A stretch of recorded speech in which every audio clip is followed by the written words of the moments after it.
a wise old philosopher named Socrates. He had a reputation for being one of the wisest men in the land, but despite his reputation, he knew that he knew very little. One day, a young man came to Socrates, seeking wisdom. The young man was full of pride and believed that he knew everything there was to know.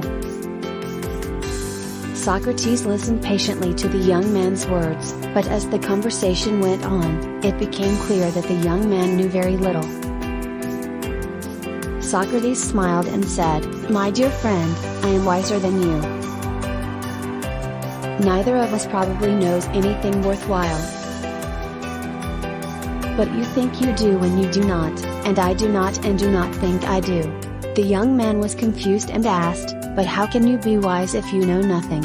Socrates replied, "Wisdom is not about knowing everything, but about being humble and accepting that there is so much we do not know. It is about being open to learning and growing, and never thinking that we have arrived at the ultimate truth." The young man was humbled by Socrates' words and realized that true wisdom comes from humility and a willingness to learn. From that day on, he began to seek wisdom with a humble heart, and eventually became a wise man himself. Moral: wisdom comes from humility, accepting that we know very little or nothing at all. It is important to be open to learning and growing, and never thinking that we have arrived at the ultimate truth.